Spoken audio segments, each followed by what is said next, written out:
audio and visual podcast, a weekly discussion about all things guitar building and some random tangents as well, featuring members of the Guitar Builders Collective from all around the world.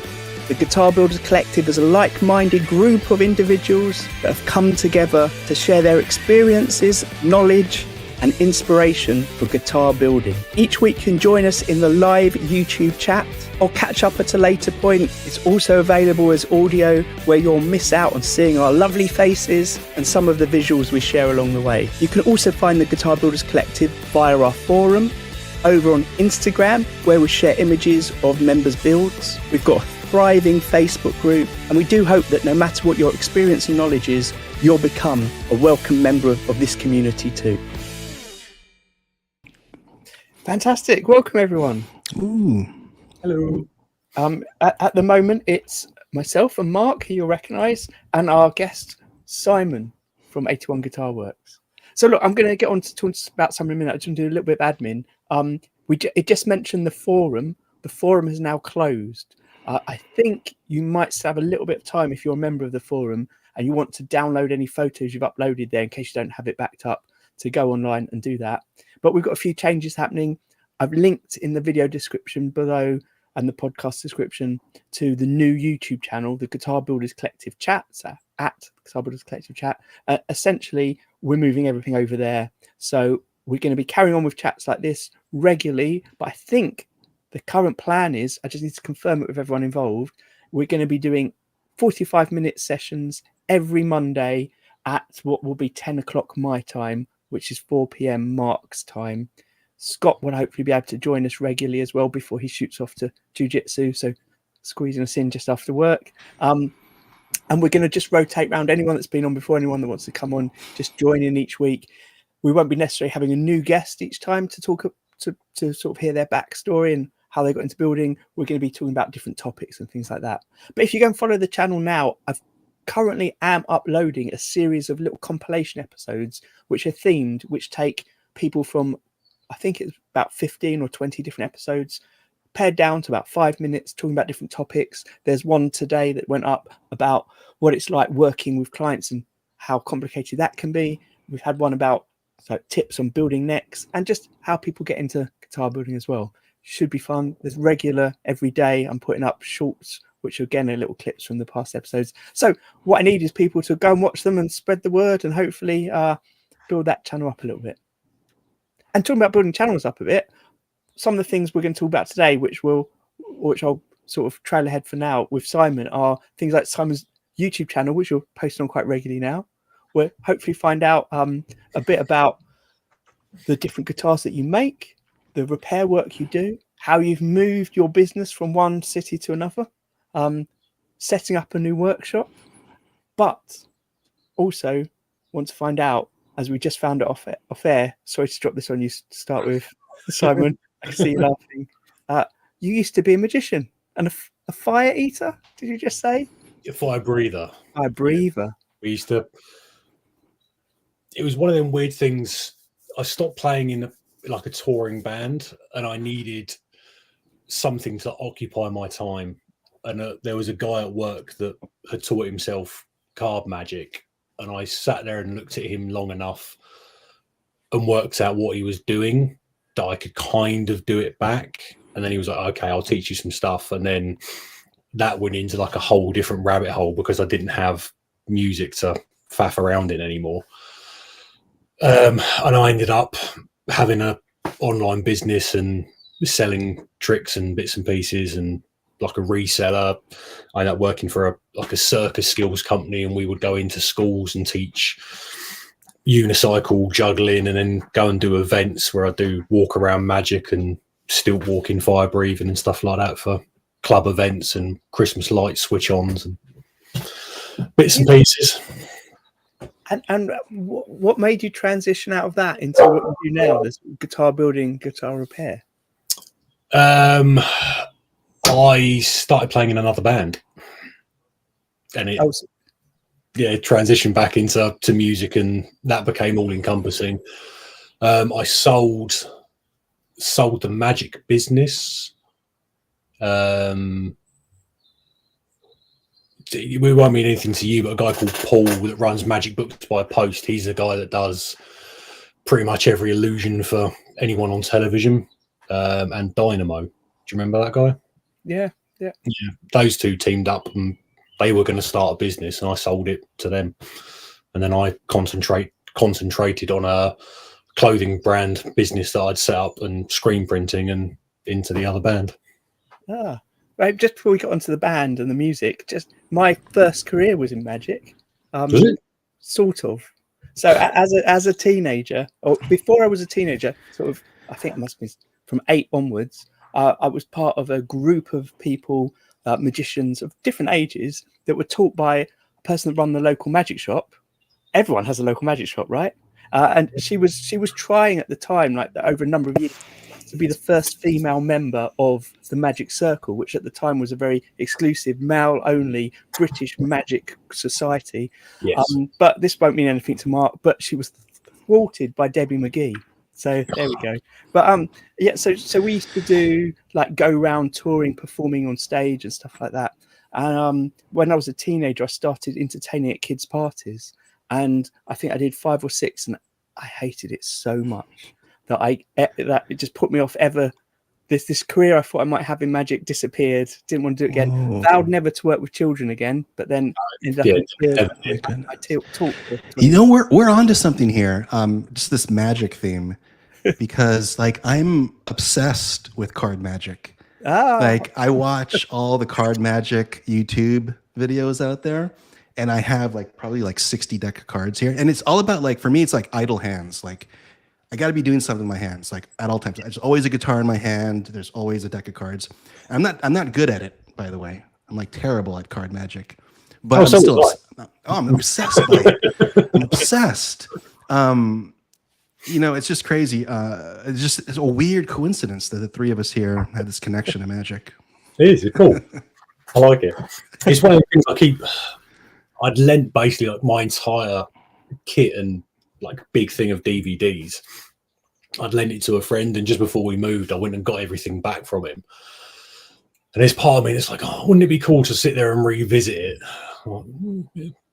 Maybe when I've got 5 minutes worth of brain space, I'll sit down with a deck of cards again and try and get chops and stuff like that. Could this be your thing for your YouTube videos, and when you've got a stand at a guitar show, that there's a bit of magic incorporated? Bring people in with the flames, get them to stay for the music. I used to do for a time I had both the clothing company and the magic, and I would get a stand at most of the tattoo conventions for free because I would offer walk around magic and fire breathing for them, and it was a great way of getting people to come to my stand. Was I was standing there with a deck of cards being like, pick this.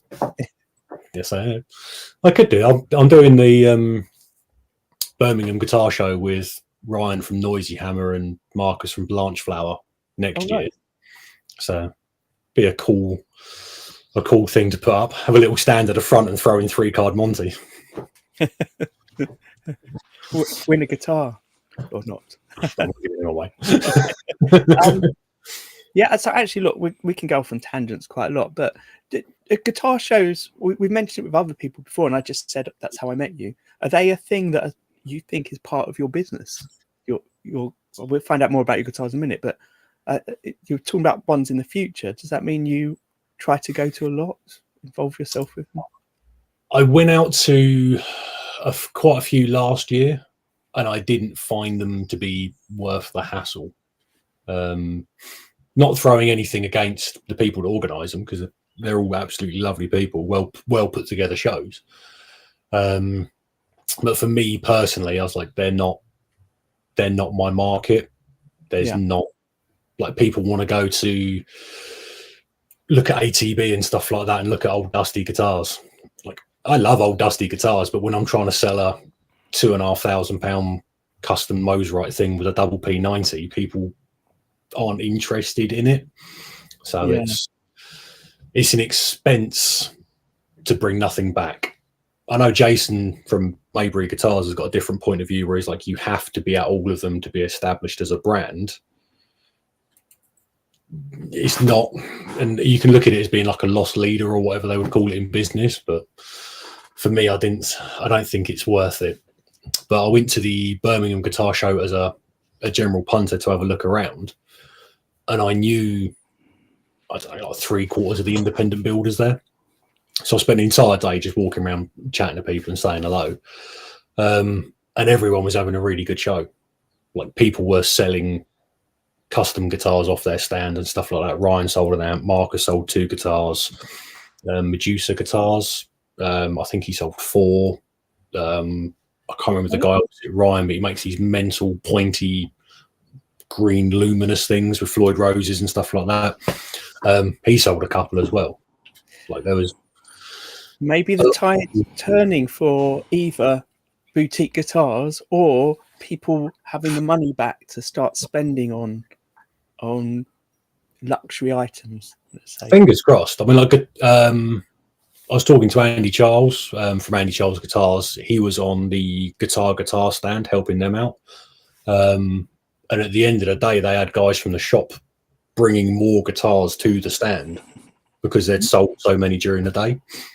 And like, I don't think anyone there was expecting to be selling as many as they did. So fingers crossed there's money changing hands again now and people are interested. Let's hope it's not just in Birmingham. Yeah, I'm not moving again. So, all right then, we'll circle back round. Let's. I'm going to put on the screen, share on the screen some images, if you don't mind, from your Instagram of your guitars and things. Yep. Maybe we could just start describing the sort of guitars you build, as opposed to repairing stuff, and what makes them what they are. Like, how would you describe them to someone that hadn't seen them? I like guitars with a weird offset German carve, single or a double P90 in the bridge position. They're not for everyone. I've got to say that having those kind of setups, like the 2 P90s touching in the bridge, visually is so interesting. And for me, a lot of the time with a guitar, it's what it looks like that draws me to it. So when you've got 2 P90s like the one we're looking at there, presumably you have it set up so you can switch one on and off, or is it? Yeah, the bottom knob on that one is a 4-way rotary switch, so you can have it as back, parallel, front, and then series, so you can have a massive P90 humbucker. Cool, because I love that the fact that it's only the 2 knobs. It's something I kind of make the guitars I want, and when I played live, I would cut the neck pickup and the toggle switch out of every guitar I had. I just smashed my hand on them. Like, I'm a terrible guitar player. So I just made it as simple as possible. So then with what I make, I kind of build the guitars I like. Yeah, I like a weird heavy carve on them, something that's going to make you go, what's that? Because every question I get about it is, well, what does it do tonally? What's this? Why is there no neck pickup? Because I don't want a neck pickup. These aren't blues guitars. Like, these are for punk. They're for playing heavy music on the, these aren't for playing Eric Clapton or whatever. It's a generic blues guy. I don't know. Does that mean that each guitar you make is different, or do you sometimes make a couple that essentially the same? There's a few in the line that are the same every time, but the tops will vary depending on what you can get. Like the RB Junior, which is that one hanging up behind me, right?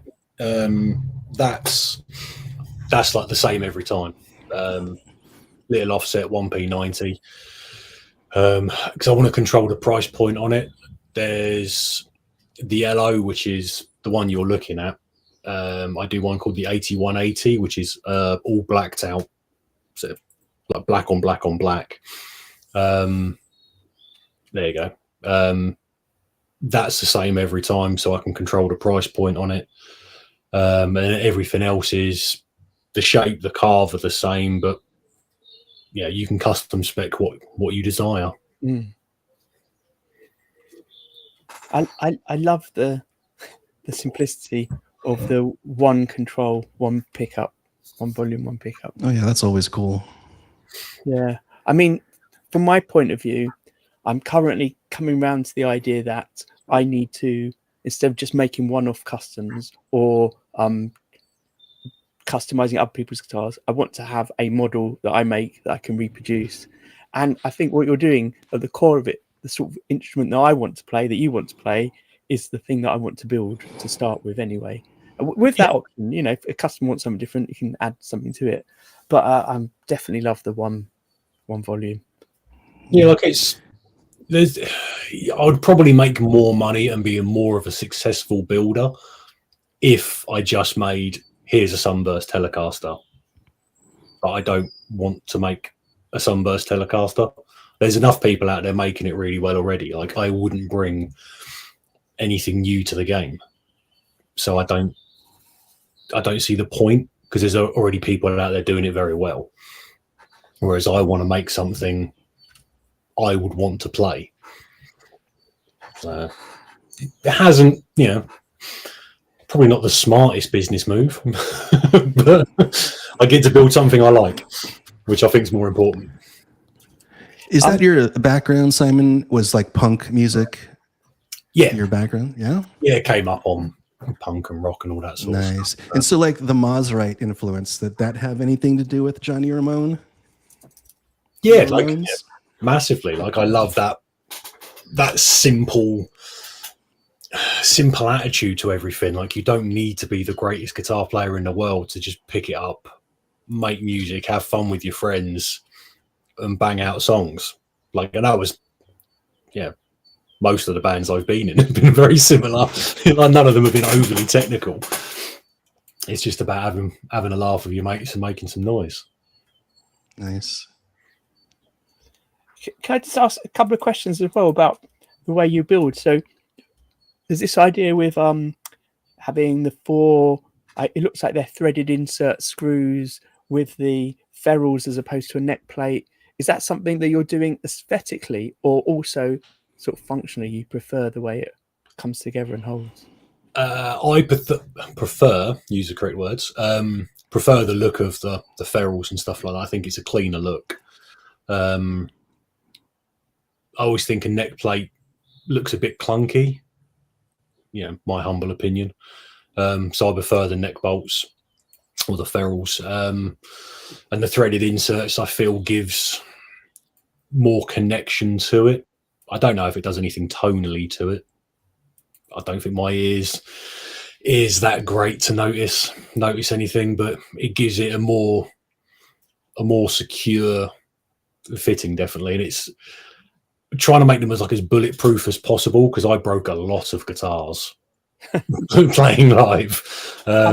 Is that just from playing, or were you doing a bit of swirling things around and throwing them up in the air kind of stuff? Oh yeah, all that. Like I said, I'm a terrible guitar player, so I'd put on a show. It was just beat the shit out of my stuff. So I took the headstock off of plenty of things. I smashed things apart.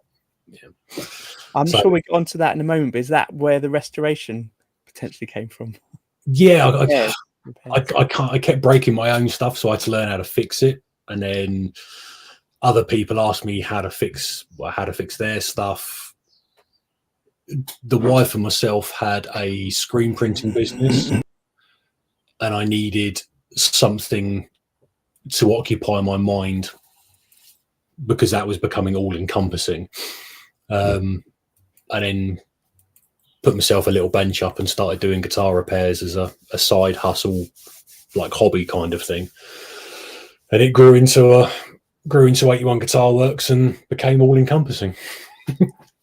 So when we think of 81 Guitar Works, or when you think of it, is it both the repair work and the custom guitars, or is 81 Guitar Works really more about the custom guitars and the repair is running alongside that? Other way around.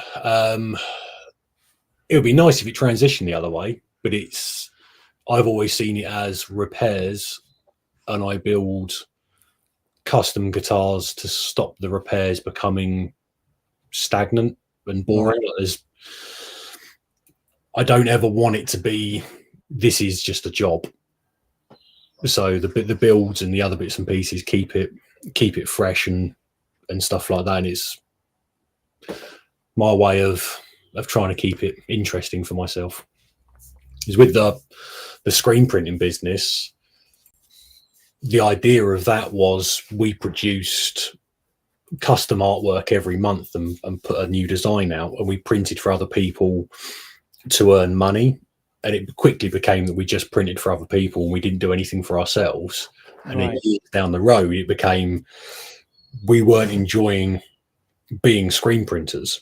It wasn't what we wanted to set out and do in the business. So I don't want that to happen again with this. I've just sort of shared on the screen as well a base of yours as well, which went on the website. But I know I'm terrible updating the website. I'm not 100% sure how useful websites are, when I think most people these days will look at social media for sources for images and things, and maybe the buying might go to the website, but I hear from other people that a lot of buying might just happen. Someone sees your work on social media and will contact you direct. Yeah. There's been more contact made via the social media than the website for custom guitar work. And then I want to ask, because I'm just want to ask more about your actual build process before we get onto the repair stuff. Because I think that some of the things you do make the guitars very clearly like a bespoke, custom built guitar as opposed to a factory built guitar. And things like dropping the neck plates, for me, goes to that, because neck plates seem to be also a way, in my mind, of covering up, not having to make something perfect. You can cover up a little bit, or with the screw doesn't have to be quite straight. It will look all right in the end. It'll be fine. And things like having more limited controls means it's not just the standard this guitar work for everyone kind of thing. It makes it more aimed at a particular player. But the wood finishes as well, how much involved is I've got not phrasing that very well. How does the wood dictate how you use it? Or do you go out and buy the wood to fit the guitars? Or are you like Scott, who mentions sometimes that he just has a pile of wood and the wood sort of dictates which model it's going to go on, how it might be used? Maybe there isn't a difference. Maybe I'm mumbling. No, I get it. Like the let the wood talk to you and see what would fit. But for most of the builds, I've generally got an idea of what I want to build, and then I will go to suppliers and stuff like that to find the top or the body that will suit it. Right. Like that figured LO weighs as much as a small car. It is absolutely, it's a one piece Pompley Sapili. It's fucking ridiculous. But I wanted to make like a cool statement piece out of a figured piece of timber. So hit Neil up from Feel Good Wood. But there's 2 tops are turning up today, which is a ridiculous amount of money that are coming from Australia. I thought he was giving me the prices in Australian dollars. It turns out they were pounds, and they are very far apart on the conversion rate. But you didn't want to backtrack because they're right for what you want. Yeah, I was like, I'd got my heart set on having them. It's a pale moon carved top and a figured mango carved top, which are going to be 2 LOs, but they're going to be like super high spec with binding.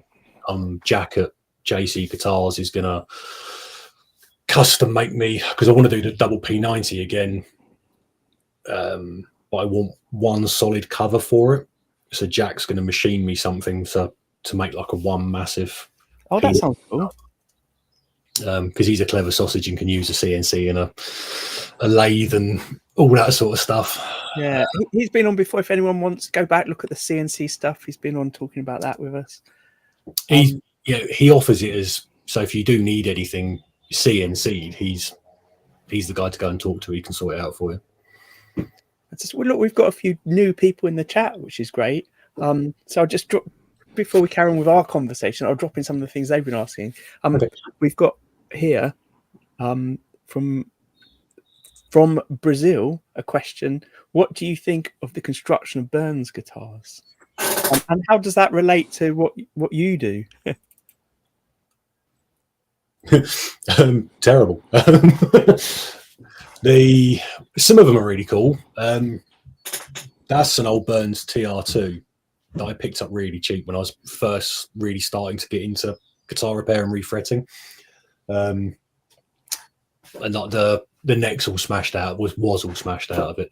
They've got a really weird, well, that model does, like gearing system for the truss rod. It's not actually like a rod, it's a mechanized box that tightens the bar inside it, so you need like a special key for them. I can't remember what they call them, but they're really weird. And I'm trying to remember the model numbers. If you scroll back through my Instagram far enough, there's a post about one of their bridges and how you have to modify it to get it to work, because it's essentially made out of cheese and falls apart. You have to do a load of routing underneath it to get it to where you need it to be.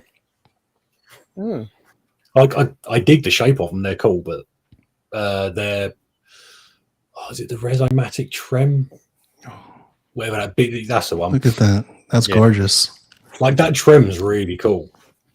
Like I dig it. Like it needs a humbucker in it as opposed to a single coil in the bridge, but like it's a cool guitar. I noticed in your feed when Daniel was scrolling through, there was also a photo of one of those fiberglass National Valcos. Is that something you worked on for repair? It just came in for a general setup. That one was wooden. Okay, it was wooden. That was a 64 National 75, I think it was.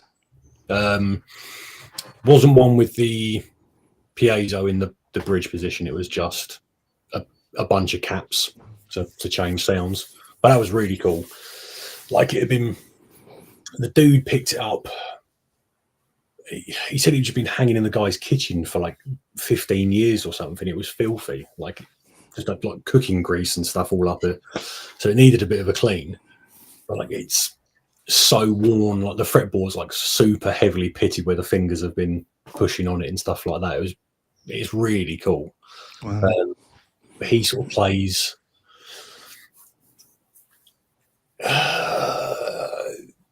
like a sort of weird goth sort of country thing, and it's fitting, yeah, really well. He does acoustically. He's got like a kick drum and a snare behind him and two kick drum pedals, and he's stomping up and down, creating the beats while he's playing acoustic guitar to it. It's a full-on workout, like just yeah. But for him, it fits his vibe perfectly. Hey, look, we've got quite a few. It looks like new people in the chat. It'd be great if you can in the chat. If you're not, if you don't have a YouTube subscription, I can see your or channel. Sorry, I can see that you're watching, but you won't be able to leave comments in the chat. But you might be able to leave comments in the comment thread. Do let us know how you came across us. Are you here because of Simon? You may well be, which is really proper fucking famous. Yeah.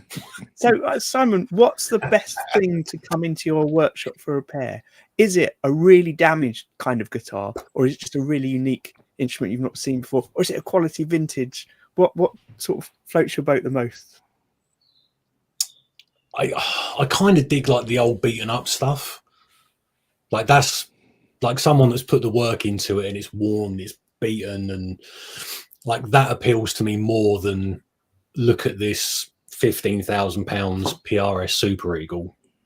Like it does nothing for me. I've worked on them. I've worked on guitars owned by famous celebrities and stuff like that, and bits and pieces that are super shiny and whatnot. And I'm like, meh. Like it's cool, but it's not my bag. I would much rather have something old and beaten up, or someone's guitar that's like not even expensive, but they love it and it's their thing. Like that's more fulfilling to me than this is worth X amount of money. Because generally the person that says, "Oh, my guitar's worth this much money," is going to be a dick. Like it's yeah, I guess. There's something about, I've noticed you occasionally mention it. Maybe it was in your YouTube clips or in comments in Instagram posts, mentioning kind of fixing things that have been troubling the person and they've never been able to resolve it. So one that I remember you mentioning was, for example, a bass that was rattling. They tried to get it fixed by other people and they just couldn't do it. And then they came to you and you sorted it out, no problem. And I kind of imagine that there's that kind of thing that someone comes away from a repair with you knowing that they've got their instrument back from a point where it wasn't quite what it should be for them anymore. Yeah, I try and live by the motto of no shit leaves the shop. So it's done right. And like, if I'm, one of the reasons that I fix guitars is because I've taken them to other people that I had work done that was expensive that I didn't like. So I learned to do more things myself. And if someone's coming and paying me money, I want to make sure I'm giving them their money's worth. And they're leaving with, a good playing guitar. Like that guy had taken it to someone else, it had work done, he'd spent money on it, and it was an unplayable guitar, and it was like his number one that then just sat in the case because he couldn't use it, and it needed like a few things tweaking out to it and being done properly, and it was fine. But I'm like, why couldn't that have been done in the first place? Yeah, I can see how an experience of a customer, not with you there, but taking it to that other place and it not getting resolved and even being worse, putting you off ever taking it to anyone to get it fixed again. So it's disappointing when you hear things like that have happened. What I'm interested in with your repair work as well, a couple of things, is how did you, because you obviously had your client base where you were previously, and then was it last year you moved to a new place? August. And not close enough, presumably, for the same clients to drop in. So no. How did you go about building up a new client base for repairs? Slowly. I mean, you're saying slowly. Maybe it's just how things appear on social media, but it does seem like you've got quite regular work coming in. There's work coming in. When I was in Maidstone, the wife and myself ran a separate business with screen printing and stuff like that, but that was in the process of being phased out for years. It was supposed to be phased out before COVID, and then it picked up a little bit, and we got the business grants that you got with it because we had a full business premises, and with getting that you had to stay there for a certain amount of time, so the business stayed being a thing. Sorry, I keep going off on a weird tangent. But yeah, that was 5 years worth of graft there to have a constant client base. Right. And then moving here, it's a very different mindset. Like, I've only moved a couple of counties over. I'm like just under 3 hours away, but no one will travel that far from Kent. And everyone says Suffolk is a different pace of life, which is lovely. It's by the beach. But yeah, it's like advertising 10 years ago. So where in Maidstone it would just be have the website, people would find me by Googling. Here they need to be told. It's word of mouth. Right. It's very little is actually coming from the website. It's people seeing me post on social media and stuff like that and trying to build it that way. So there's work there. Like being at Noisy Hammer is the thing that's bringing in a lot of work. So am I right with Noisy Hammer? Noisy Hammer is a shop, and you are there once a week doing setups. Twice a week I'm there, and people can drop off, and I either do general setups or like a full fret level there. Anything more complicated or in depth comes back to this workshop because all my tooling's here. Right. Nice. I think that, to me, that slightly inspirational as a model, because I tried doing repair work, but the situation I had is I felt like to do repairs, you had to really go all in. Because, for example, the first 3 repairs I had were all very different, and they all required different things that I didn't necessarily have. So one was a headstock, a Les Paul headstock brake. So I built a jig for that, fixed it. Yeah, that was fine. I've now got a jig to do more of it, but I spent 2 days trying to get this jig to be just as I needed it. And then suddenly there's all this time that I'm spending on things. One of them was an acoustic guitar that had a damaged top, and I needed to get some new bracing, a different way of filling to what I was using on the electric guitar. So I was buying in some materials, which I've now got bottles of ready to use. But then I can't charge someone for all of this stuff for the first time I'm doing it. And it just felt like I needed to really go all in on it. And I just didn't have my heart in it because I wanted to be at that time building. But that idea of teaming up with a shop to meet your clients and bring them in like that way seems like a really, to me, appealing way of making a connection to people. And whereas when I was on my own in my workshop trying to get people into my house, which I'd never really done before, felt really awkward. There's luckily with this workshop, there's more space. The last one, it was literally a 12 by 8 shed, and people would come into my garden and stand in the doorway to the shed. Right, yeah. If it was raining, they generally got wet. But here, there's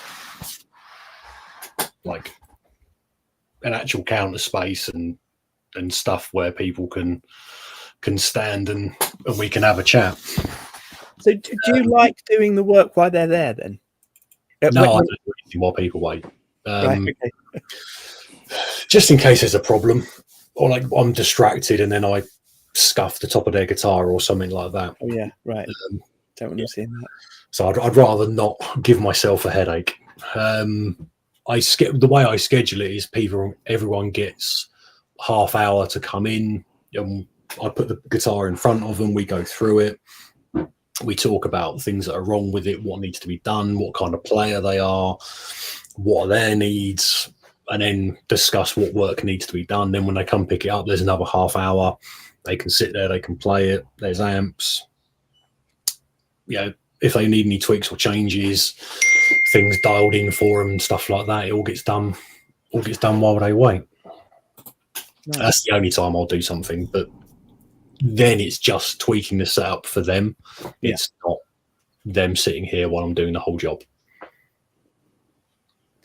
And I do feel like that personal touch of doing the tweaks with them there, which is probably the only way you have to do it. But for example, that guy with the bass that he wasn't happy with probably didn't have that at the place he took it to be fixed. It was probably someone set it up, he came to get it, found out there's a problem, and they wouldn't interact with him. That personal approach seems so key to making their business work. Yeah, I'm curious about that part too, especially the personal tweaks for setup, because it is personal and everybody likes their guitar set up differently. But I'm curious, like from your point of view, like what's like statistically, how do people generally like their guitar set up? Do you find that it leans towards a certain way? I generally set everything up. If you're, say, like the average player and you're playing in standard tuning with a set of 10s on, I will set it as 1.5 on the bass side, 1.25 on the treble side. And with a bit of relief, I will play it. And if it feels stiff, I'll crank a little bit more relief into it. And then that will make it feel a little bit slinkier. And then that's generally my bass. If you're like a punk guy playing hard, or you're playing detuned and you've got chunkier strings on, I'll creep the action up slightly.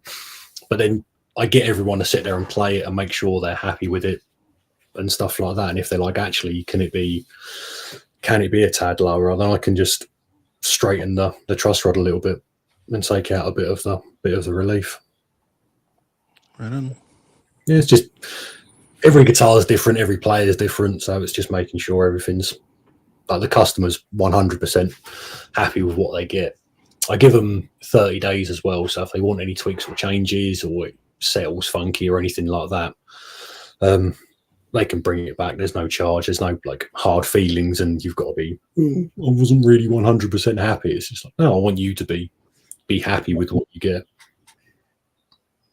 Do you find when you're doing that kind of tweaking that people are aware of what you're doing? Like, is it magic to them? Do they know that adjusting the truss rod does this, that moving the action would do that? Or are they not really that concerned? They're just, you're doing it and then that's right. It plays right now. Yeah, like some people are way nerdier than other people. Some people, it's like they've got, like, I like a guitar to feel a certain way, and then someone's going to want their guitar to feel a different way. And it's, some people are very much, I want it to be these measurements, and some people it's got to be the feel. Generally, for the, I can get it pretty much first time right. It's very rarely am I having to completely change a setup for someone. It's generally like, okay, you're playing it a little bit heavy-handed. Let me just tweak this. Let me just do this. Yeah, it's generally things like that. Is like play it like you normally would. So if they're playing a punk band, it's get them to put a strap on and hit it like they would, and see if it's making any noise and dial it in from there. Yeah, I often wonder if people that will go to a shop for a setup presumably are aware that setups are a thing, but we talk about a lot how guitarists don't really know necessarily or need to know that there are all these subtle things you can do to your guitar to improve its playability. I came up in punk bands. I didn't know a setup was anything until I was like 18. Play for the first couple of bands with terrible guitars till someone went, why don't you take it and get it set up? Yeah, I remember recording with a band and our producer saying, look, your guitar's just not staying in tune. Or my bass, it's not staying in tune. It's hopeless, nothing to do about it. So I thought, oh, God, I've got to go and buy a new bass. I bought a new bass. And then later found out just the saddles weren't quite in the right place. So the intonation was off. Yeah. And the producer didn't know that. How was I meant to know that? It was... information's a bit easier to come by now, isn't it? Like you can just pick up, everything's on your phone. Like it was, in Carter, where you still had the discs when I was a kid to find things. It was like dial-up modem internet. If you wanted to learn something, you had to go and find someone to teach you. Yeah. Whereas now you can just click a YouTube video and learn everything you need to learn. So on that front then, you obviously know a lot because you mentioned about different guitars and different guitar models and things. Is that all through kind of doing the repair, or did you have that kind of enthusiasm to go out and learn about other guitars previously? Because no offense, I always assume punk guitarists don't have the knowledge that a prog rocker might have about guitars. Oh yeah, to be fair, I only know how to play with 2 chords. I think I've got that weird mindset where I'll fall down a rabbit hole and want to know everything about it. So there's a lot of there's a bunch of books up there. I've watched virtually every video on YouTube about guitar repair over the years and made sure I understand what I'm doing and how it works before I start doing it on someone's guitar.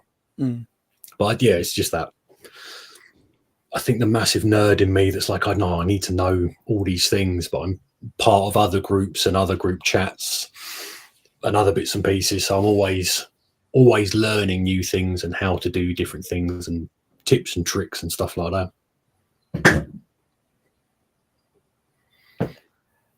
So do you want us to know who the bands were that you played in for us to go and look that up, or is that something that you'd rather it was part of the past? I don't. There were no means like famous bands or anything. Like it was not I made money out of it. It was an expensive hobby. But can we listen on YouTube, or is it not something you promote type of thing? The first one was More Than Normal, and we had a DJ, a punk band with a DJ. Nice. Yeah, because Linkin Park was massive at the time. And the factory I worked at, there was a guy that smoked a massive amount of weed and knew how to scratch. So I was like, "Do you want to be in a band?" What was another one after that? Predicting the Fall was the next one after that. That's got videos and stuff on YouTube. Fall as in fall over. And the last one was The Adventures of Lightspeed. I think there's a couple of videos on YouTube. Right, we'll do some googling later. Maybe while we're talking about YouTube, why don't we talk about what you're doing with your channel at the moment? Is that the right one? There we go. There we go. If we scroll back, you've only really had your channel 4 months. What kind of made you think I need to start doing stuff on YouTube? To start putting things out there in that way? It was I always kind of wanted to, but in my last workshop there was never the space to set anything up to do it. It was basically when a customer came in and I would be at the workbench, they were just looking at the back of my head. Right. So there was nowhere to really set up a camera to be like, this is what we're doing, because it would always just be above me looking down sort of thing. Plus I was always busy, so I never really had the time to dedicate to it. Being here and not being as busy as I was, I have more free time. So I can learn to edit the videos and make the thumbnails and stuff like that. Plus I kind of want to use it as like a marketing thing as well. So the guitar shows were cool, but nothing really came from it. Whereas I'm like, if I put my time more into YouTube and we document the builds and we go through and you see the process of it and try and market myself, like as a guitar builder, a guitar repairer, and all that sort of stuff on there. General idea anyway. Whether or not it works, who knows? It must be working, because like Simon, before I even knew who you were, I came across your channel. Oh, cool. It was the Silvertone stuff, because I'm into Silvertones, and I went through and watched a couple of these Silvertone repairs. So like the algorithm's working. Excellent. I've got to try and sell that now. I finished building it. It's a cool guitar, but yeah, like I can't afford to keep everything. So it'd be nice to sell it. I've got a line on a old like 60s Epiphone Olympic, which would be the next vintage to Vicious series. That's what that Burns TR2 is going to be the next one. But yeah, this is like just another beaten up husk that the guys offered me a very good price on, but I need to sell the Silvertone in order to pay for it. So look, just to show your face off here as well, here's your video, but you can see your workspace there. I can see how it can be welcoming to a client coming in, but it does seem set up for videos. It's very good. It was something in the back of my mind brain when I was setting out the workshop as to how it was going to be with customers and stuff like that, was to also how I can film a video in there comfortably.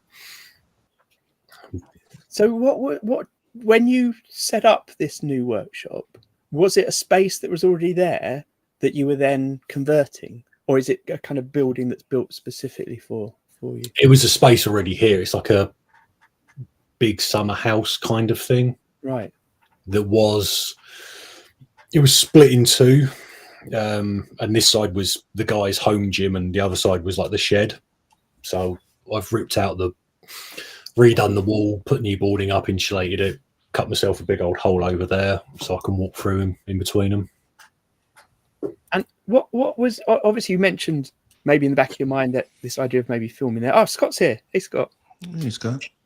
What I'm intrigued by as well, we had Daniel from Unquenda Guitars on, and he built a new workshop, but he basically, because he was so happy with how the old one worked, transferred the layout more or less, it sounded like, to the new space.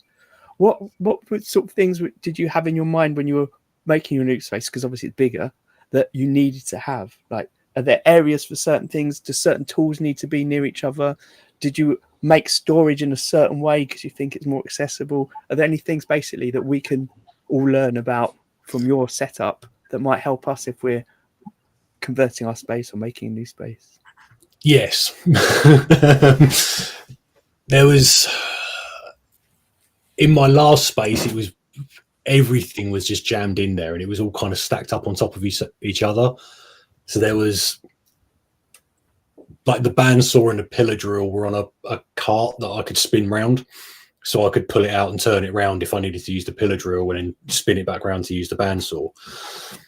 The sander was on top of the router table. So every time I needed to use the router table, that had to be basically pulled out and put in front of the door, move the sander onto a workbench. So when I was setting this up, I want everything to be in sections and there's space and there's no having to drag things out from under a workbench. All the heavy stuff is out and ready to go.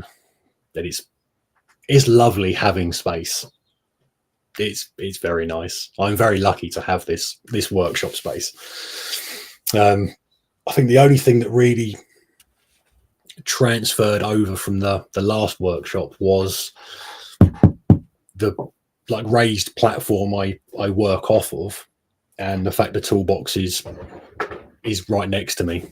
It's not in front of me because I prefer being able to pull it out the side and then use it as a secondary little table where I can just throw things I'm working on.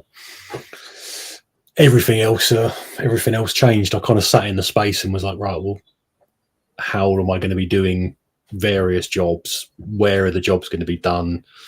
Make sure there's bench vices and stuff there for necks when I'm carving a neck. There's this section there which is more for fretting guitars and bits and pieces. It's like my main toolbox is right next to my bench where I'm stood. The other toolbox is the fretting box, which is next to the fretting station, with all the wire and the neck jig and the other bits and pieces. So it's the other side's laid out very similarly. Like I've tried to put everything together. You have a fair amount of natural light coming in too, right? Oh, it's ridiculous. Yeah. Like there's 3 big windows, double French doors, big window there. There's roof lights above me. Although I noticed that when I built my shop, I wanted natural light, right? Cool, I got it. But now when it's time to film, it's like terrible. Like it blows out all the highlights and just like, oh my goodness. Yeah, it's lovely. It's wicked for taking a picture, but like trying to work in front of a window when the sun basically sits directly at me from midday. Oh, right, yeah. Fuck off. All the blinds are shut. Like, oddly, I need more lights because it doesn't produce enough downlight to see what I'm actually doing. Like if I'm working there, I need a light over the top of me. Even though I've got 2 massive skylights and all this glass, it's still not pinpointed enough. So what difference did the bigger space make to equipment that you have? Did it mean you could suddenly go, I can upgrade this, or I can buy this tool or machine that I didn't have before? Yeah, I basically just went, I'm spending thousands of pounds on buying stuff. Everything was done with like one of them little Record Power B2S 250 bandsaws, which is terrible for trying to cut out a guitar body. I've got the same, I think, or maybe I've got the one up, but I haven't got their big one. Yeah, it's terrible. Like it's a glacial pace to get it to cut anything. So I was like, I'm having the big Axminster trade bandsaw. I'm having the big Record Power pillar drill that will drill through a guitar body. I'm having a drum sander. Yeah, and the space to put these, which is lovely. I think that's my slight worry. I can't remember if I mentioned this on air or off air. My slight worry at the moment about the future is I may have to move, and setting up a new workshop is a bit worrying. But my main worry about setting up a new workshop is I'm going to use that as an excuse to spend all my money again on tools and equipment. It's the equivalent of the guitar acquisition syndrome. The gas is my tool acquisition syndrome.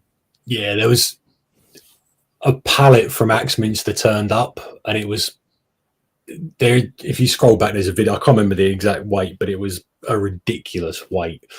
Like, it turned up on a lorry, and a guy with like one of them little pump trucks, and he's like, "Where's all this going?" I was like, "Back of the garden." He's like, "It's going right here." It's a fucking massive gravel drive, and it was an absolute twat to get it from the front garden all the way to the back garden.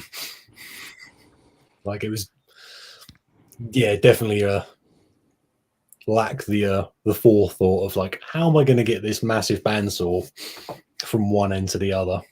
It was a dolly boards. When my dad passed, I inherited this table saw, and it's like a $10,000 table saw, and I don't know how heavy it is, but it's exceptionally heavy, and I've had to move it 2 times, and both times I've sworn it will never happen again. No, it's just one of them when you look at it and you go, no, I ain't happening. Like, I did a little workshop rejig over the weekend because I wanted to put in somewhere to do spraying. And the only way I could really think about doing it was I either section off a whole big part of the workshop and I have to really rejig it, and I didn't want to do that. Or I put in like a little wardrobe and I can just open the doors, spray a body, close the doors. I can have one of those freestanding extractors that will suck all the fumes away.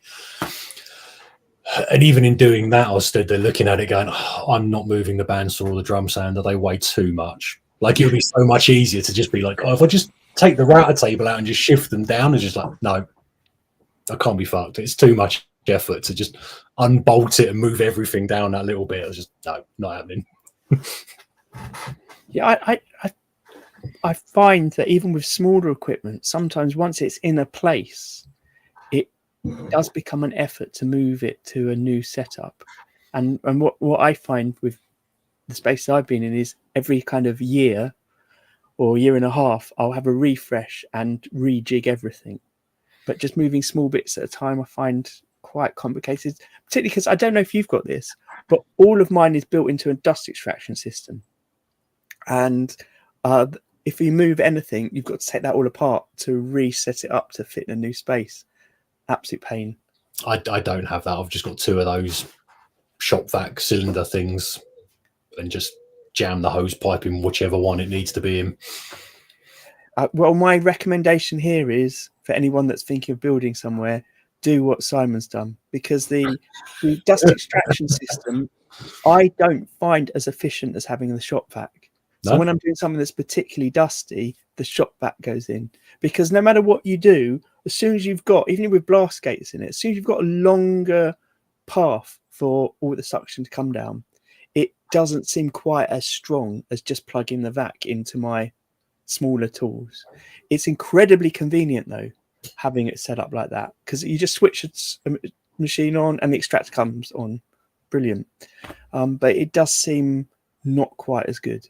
And I think the way to make it better is to have a much bigger system. And I don't have space for a much bigger system or money for a much bigger system. That's ultimately what it comes down to, isn't it? Yeah. How much is that? No, I don't need. I don't know about you guys, but for me, I'm getting rid of tools and retiring tools. And I just find I don't need them. You guys keep talking about bandsaws. Like, I don't have a bandsaw. And, I don't have a table saw either.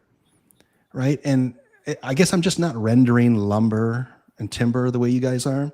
Because right now, I think my mindset is I'd rather buy like a quarter saw laminated neck blank. I'd just rather buy it than have to like make it, And I've been just buying body blanks too, just like body blanks, swamp ash, whatever I need, mahogany.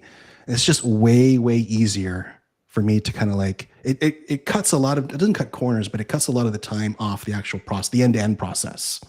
And I don't need those big tools. Well, watching your videos and the things you're experimenting with, it's very clear that you've got a certain amount of time to experiment with. You want to get onto the actual thing you want to experiment with, not the rest of it. Right. But I imagine that when someone's buying a guitar, there's something to be said for them knowing that it's been made from scratch by the person they're buying it from. Makes sense. But not necessarily the case. But And do I remember, Mark, because you had a video up recently about your studio setup, that you actually have a space that tools you don't use go to, and if they're there for a certain amount of time, then they go. So it's like the sin bin on the way out. Exactly. Yeah, there's 2 bins. It's like the 6-month bin and the 1-year bin. And if I don't use them, they're out. Like I literally just donate them. Yeah. I occasionally find a drawer that I haven't opened for a while, and I'm sort of surprised what's in there. And I'm definitely on your mindset now that things shouldn't stay. I walked past in town the other day this very cool new. It's not like it's a sort of a maker's space. But what they do is I don't think they've got much space in there for people to come and make. They do a little bit of training for people, but you can borrow tools from them. And it was like some of the tools are 10p a day. It's definitely aimed at, I'm assuming that's a screwdriver, but I don't know. It's definitely aimed at kind of local people who don't have the space. Like a lot of the buildings nearby are high-rise social housing, don't have the space for lots of tools, but maybe need something to use at home, don't have the money to buy the tool, just borrow it. And it's a real community space. And they take tool donations. So it was quite inspiring. It's made me think, I'll go through all my stuff that I don't need that many screwdrivers, really. Seriously. Got lots of saws I don't use. I don't know why I've got them. I'm like going over to Noisy Hammer. I was like, oh, I'm going to have to like buy another set of everything. Yeah, right. And I went through all my stuff and I was like, I've got enough to fill another toolbox. Like 3 toolboxes. Like, yeah, upstairs. And I was like, oh my goodness. Like I like, how many notched rulers do you have? How many like gauges? Like, I mean, I got like 3 of everything, like standing beams. Like I got literally so many tools, and it's like they're in duplicate and triplicate, and I just don't need them. I have drawer system like Simon, and recently I cleaned out an entire drawer and I put it in the bin, and I'm repurposing that drawer for like artistic things, like, you know, pens and notebooks and stuff, because there was just so many tools in there that I never ever touched. I'll tell you one. Sorry. Didn't we talk about this last week? How when you don't have access to a tool, it just becomes kind of unnecessary. You find another way to do things. Yeah. But I couldn't live without my bandsaw. I don't know. Hey, I couldn't do it. Spoiler alert, on the new Guitar Builders Collective chat channel, link in the description, I've been putting up little compilations of talking about tools, and they're sort of extensions of what we're talking about now, with multiple people talking about it, talking about the tools they can't live without, how what's the most important tool to have, and how you make do with not the right tool as well. However, of making do without the right thing and struggling by with a jigsaw and stuff, and I was like, I'm fucking done with this. Like I've got a big space. I'm gonna invest the money in buying the shit I want to not have to do that again. Like I can resaw a board now, and it takes a couple of minutes, and it's lovely. I have, like you, I have a setup. This is where I do the setups. This is where I might do the fretwork. This is where I do certain other things. But there are certain tools that I have multiples of, because when I'm in one space, I prefer having all the tools there so I can focus. I don't want to get up and walk to the other end. Yeah. So I do now have multiple notch rulers because I'll use them in different spaces. But I wonder if I would have gone out and bought it, especially. I think it's probably I just happened to have 2, and I thought, yeah, I'll put them one at each end because that's where it works.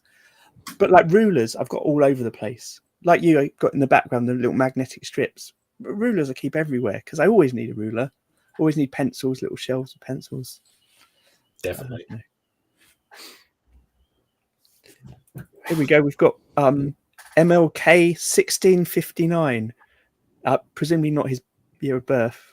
I always assume when there's a number at the end, it's related to, like, I don't know, in the early days of getting email addresses, people always seem to put the date of their birth on, or the year they got the email address, which seemed always weird to me. It's been collecting tools for 50 years, getting rid of so much, especially now I don't have a workshop. I built my first bass while at school for my O-levels.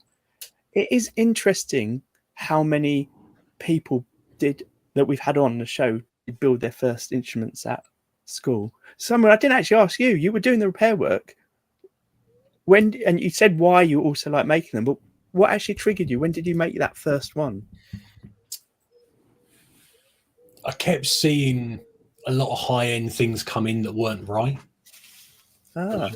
A lot of expensive guitars that I was like, this shouldn't have to have this much work being done to it.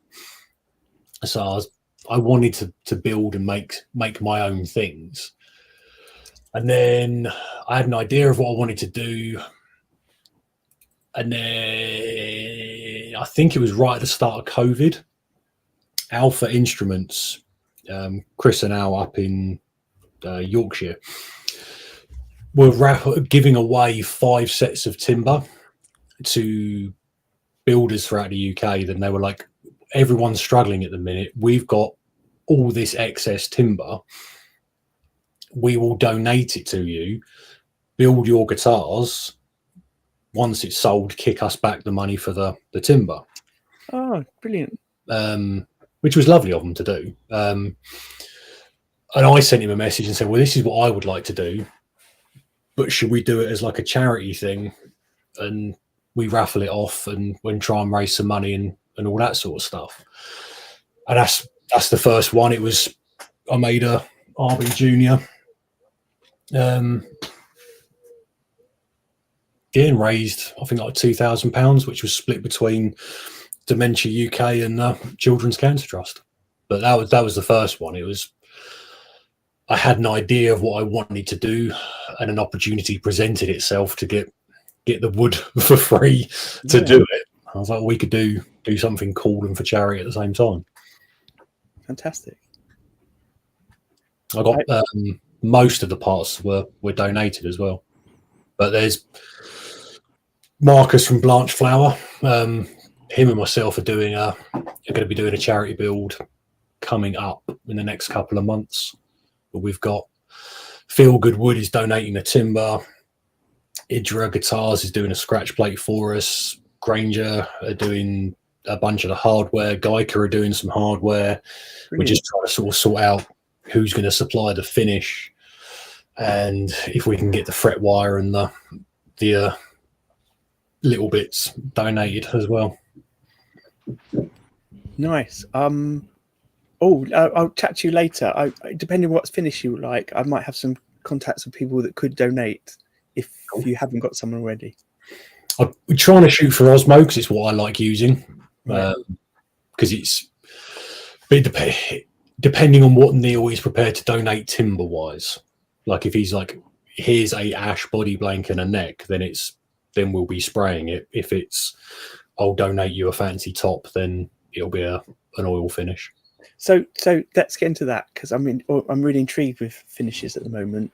What is it? What sort of Osmo finishes do you use? Are they like the traditional ones? Because we had Chris Franklin was our first guest on here, and he uses Osmo color finishes, waxy, but really rich colors.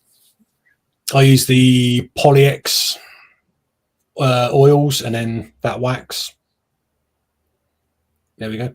So is the Poly-X, is that like a wipe on poly, or is it an oil finish with? It's still an oil finish, but it's for the for floors. Right. But yeah, I use the black oil stain, I think they call it. I can't remember this part number for it. But I use that on all the, like the 8180s and the back of that figured LO, like, yeah, that all black guitar. I mess with the tannins first with a bit of vinegar and steel wool solution, but then it's all done with the Osmo black. I mean, this is like the Osmo colors that Chris used. That these photos do a brilliant job of it, but it's quite hard sometimes to see the quality of a kind of an oiled or waxed color finish, because it still has that texture and the grain showing through in a way I don't think you get with a spray on finish so much. It looks very cool. So when you're doing that build, is it going to be that build happens and then once it's finished you'll be promoting it, or is it going to be something that we'll be able to follow on your YouTube channel or Blanche Flower's social somehow to see it developing? Hopefully it'll be done like follow along on the YouTube through Marcus's one. Hopefully we're going to go down on Thursday to see Neil because he's not too far from us. Marcus is only up the road from me. Is that how you met him then? I met him at the Brighton Guitar Show, same as you. Okay. But because we were opposite each other, we got chatting for most of the day. Then when I said I'm moving up this way, I was like, do you want to hang out? Yeah. We'll nerd out about things. And he's been around here a few times, and I've shown him a few tips and tricks I've picked up over the years about fretwork and stuff like that. And like, he knows Ryan really well, so he's been in the shop over there. So just a nice person to know. So he was like, do you fancy doing something? I was like, yes, we could put this together. So they'll be filming down at Neil's, we're picking the timber, then filming at Marcus's in his workshop because he's going to see the shape out because he's got all that and knows how to use it all. So he's going to do that. Then it'll be filmed with me putting the big German carve on it and what I'm going to do to it and the frets and pieces.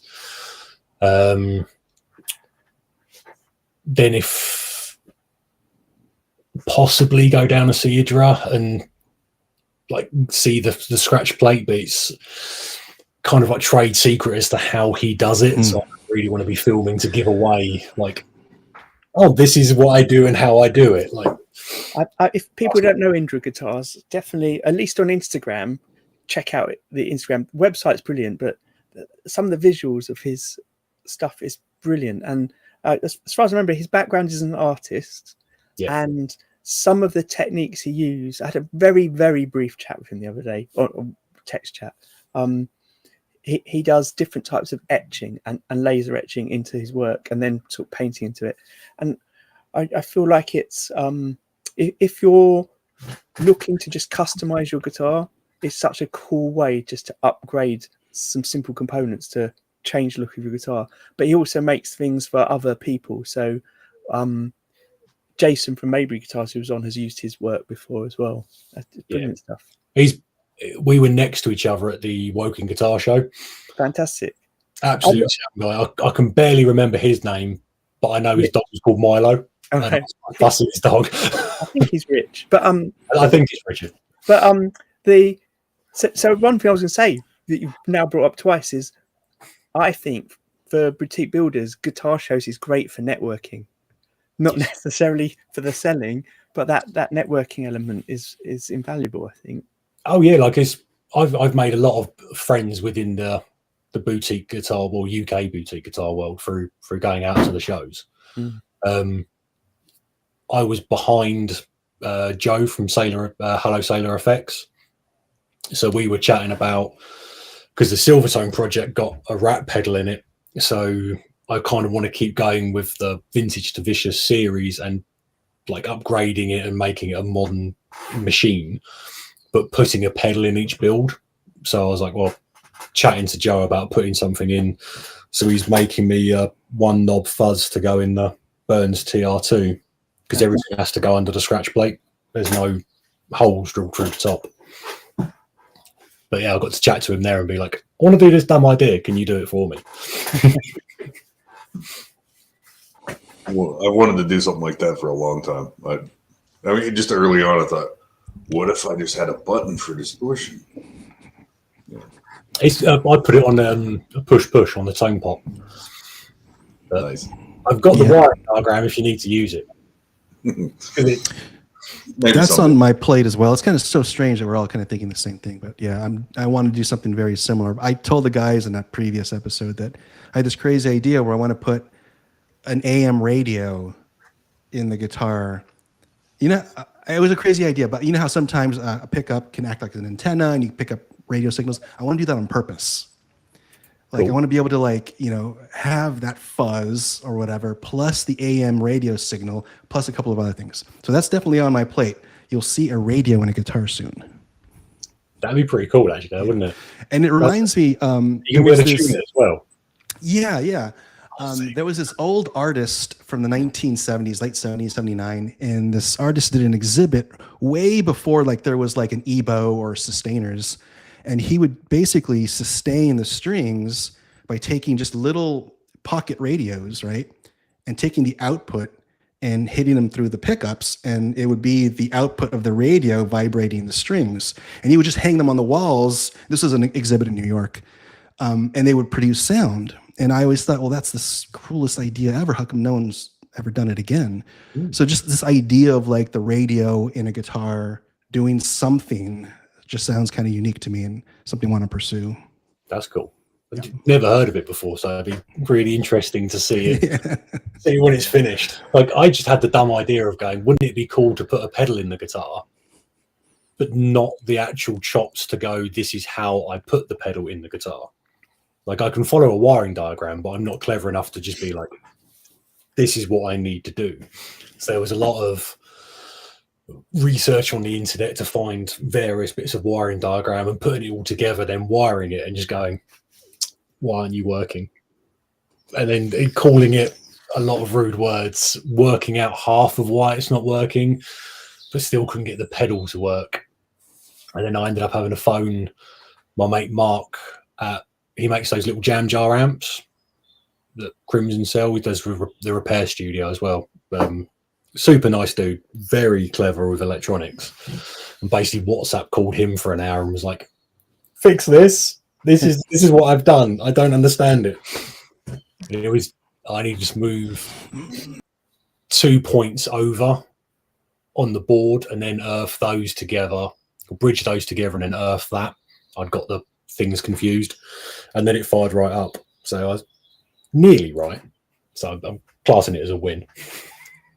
I've had so much frustration putting pedals in guitars where I've taken the on-off switch, the stomp switch, and tried to rewire it to just being a different switch, and somehow this happened multiple times. The way that because I'm using cheap pedals, I think it's because I'm using cheap pedals, the way the circuit board's done, there's not really a lot of I don't know what it's called when you have the metal running along the surface board, the top of the circuit board. It's very thin. Yep. Where I think on more expensive PCB prints they're better quality, but I end up burning through it or it scratches off, and then I'm trying to make little loops that sort of tether two parts together, and then I end up burning something else. And it's not. I realised electronics aren't my thing. I can't handle it. But I remember one of my main things about our discussions before about pedals is, Mark, I think you had one where you were using a jack lead, a stereo socket, so you could power your onboard device from the floor using the lead. Yeah, absolutely. It works. Yeah, you just get one of those TRS cables and you don't have to put your 9-volt in your guitar. You just put it on the floor. So I actually had a little pedal enclosure with the 9-volt in it, and it's just powered by the same cables. It's one normal standard TRS jack. But the power goes up.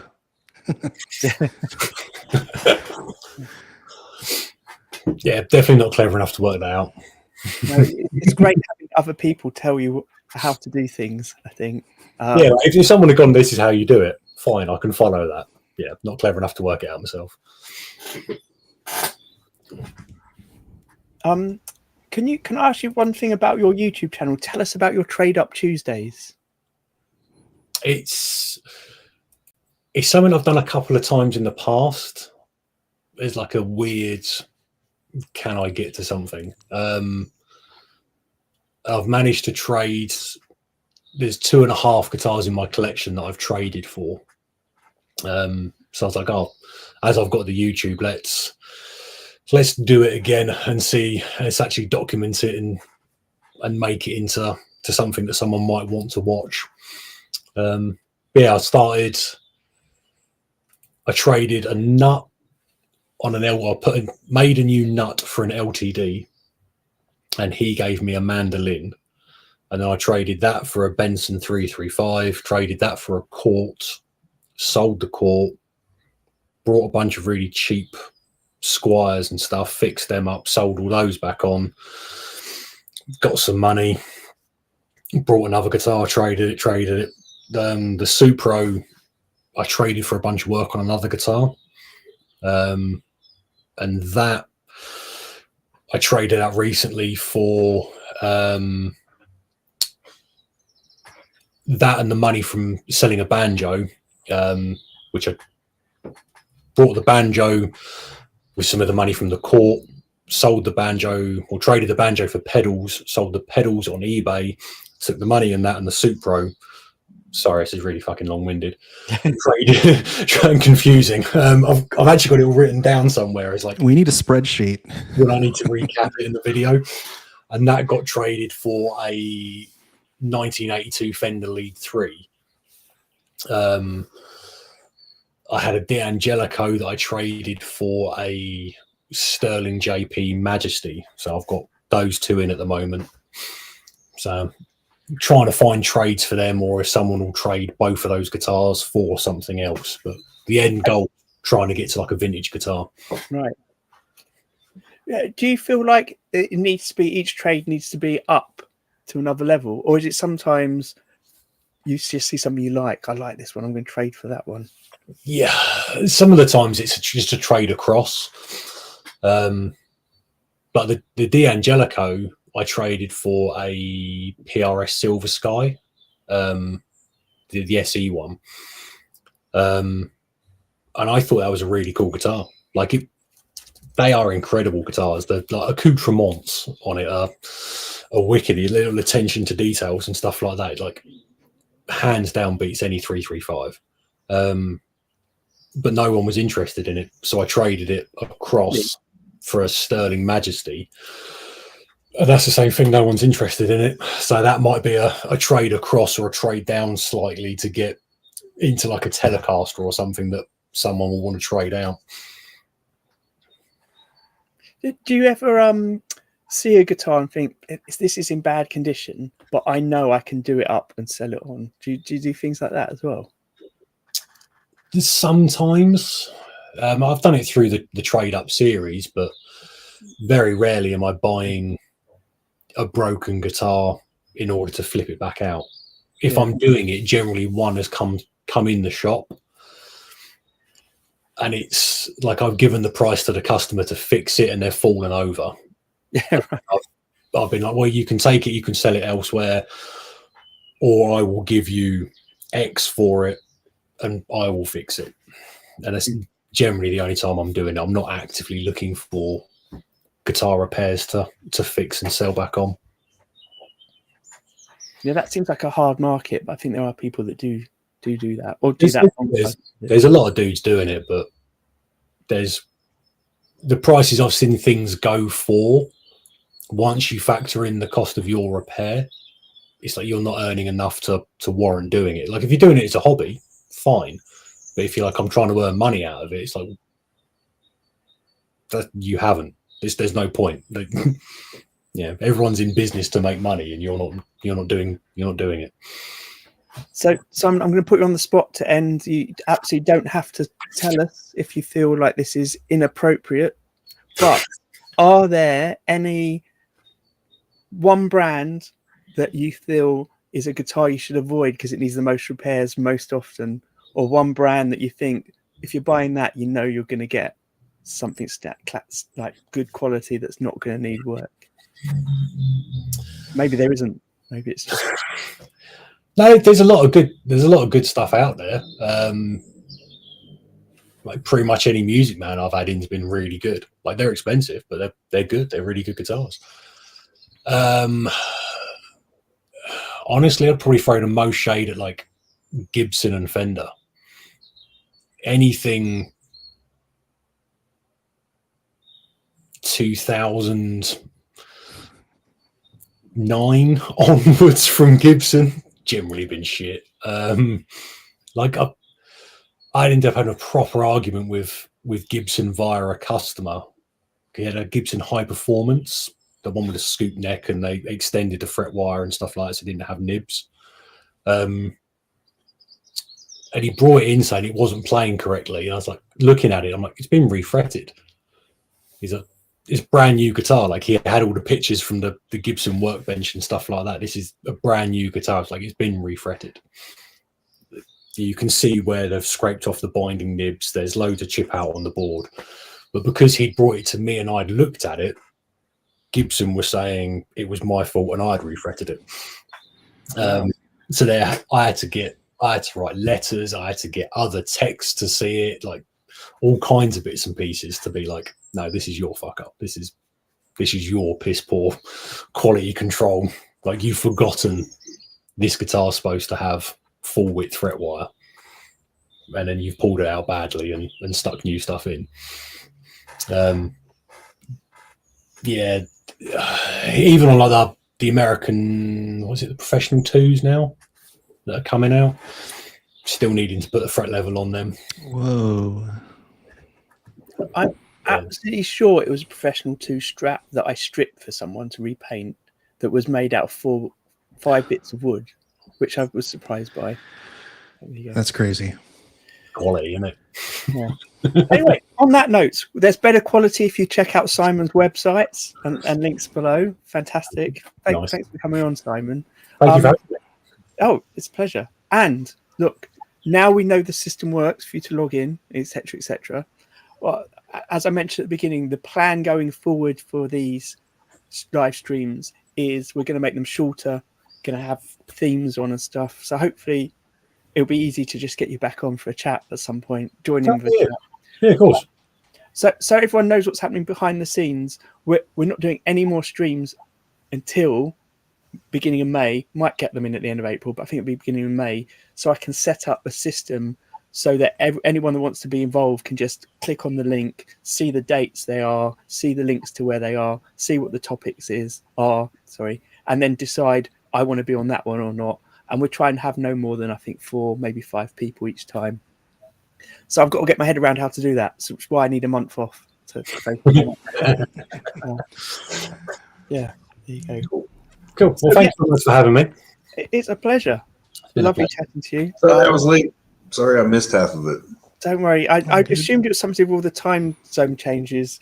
Our clocks go back this weekend, so it'll sort of be more normal. Not that we're doing it for a month, but I think Australia changing soon as well, so it makes us all a little bit closer to get everyone in at the same time. Don't forget to go and follow the new channel, Guitar Builders Collective Chat, the YouTube channel. I'm posting every day compilation videos from past episodes, and I'm going back through the archives. So if you haven't been following us from the very beginning, the old episodes, except the ones that are very specific to things that are happening at the time, like the Great Guitar Build Off 2023, I'm not reposting anything like that, but old guests and different topics that we talked about are going to be reshared on there as well, so you can catch the archive through that. Fantastic. Awesome. Right, I have to run. So thank you, everyone. Thanks again, Simon. Thanks, Mark. Thanks, Scott. Thanks, everyone in the chat, especially the new people. Let me know in the comments how you found out about today. That'd be great. All right. See you all next time. Bye. Bye. The Guitar Builders Collective is a group of like-minded people from all around the world at different stages of their guitar building journey. You can join us over on our forum to seek advice or share tips on guitar building processes, materials and tools, or just to share your builds. On YouTube, we have a regular podcast of Guitar Building Chat where you can join the live stream or watch back on past episodes. Our Instagram page shares posts of members' builds and links you direct to their accounts. And for those of you on Facebook, we've got a private group that you can join, share and chat along with. The Guitar Builders Collective is a welcome and open space for all, so do pop by and say hi. No, man, short of other information, I just looked at the listing on YouTube and it said